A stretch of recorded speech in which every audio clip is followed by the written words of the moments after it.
A lot of them were black bands. We were playing, you know, with Ike Turner's band, and they'd arrive at the gig and they got suit and they looked so fit, you know, I mean, together and everything. And they've made the same journey that we had to make, and we'd be crawling in, like, I'm not barely 20 years old. And and how do you guys do this, you know?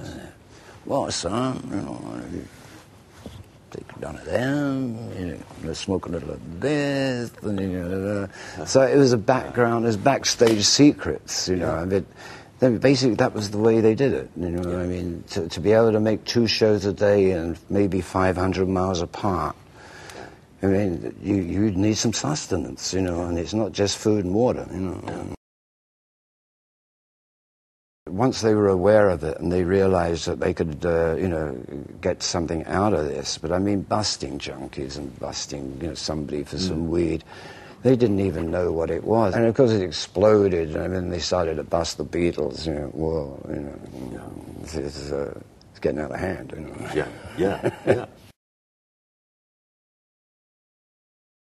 I think in its own weird way, that's where, you know, heroin or the stuff sort of helped me, because it really kept my feet in the gutter, not just on the ground, you know. But fame is probably a bigger killer than drugs in my game, if you want to call it that. There's so many people that are, hey, they're very nice cats, but a dose of fame, and they've gone into this other world that eventually, you know, you can't pull them back. They're just going to, and along with fame comes sort of, you know, terrible decisions about what to do and who you think you are and how to treat other people. Well,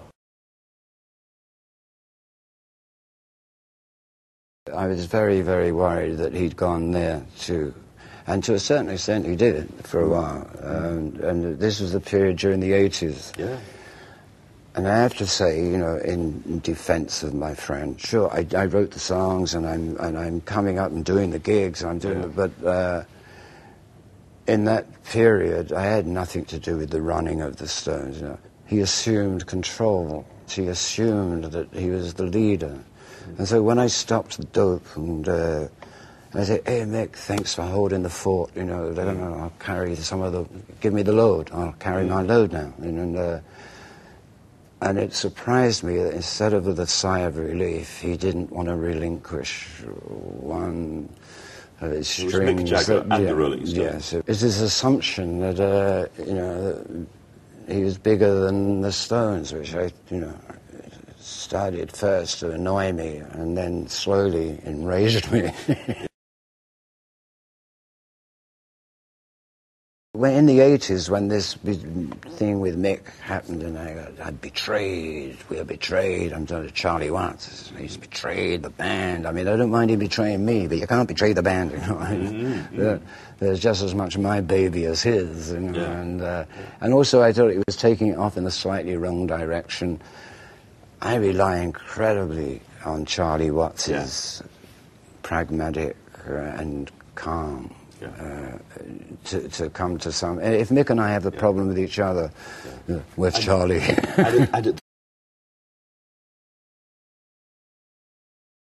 Yeah, you know, and this is something I had to shore up immediately.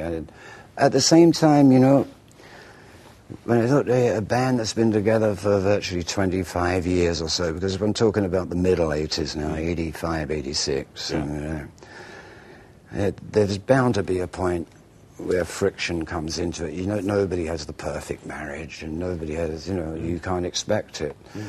Even then I was thinking, but if we can get over that, you know, one way or another, then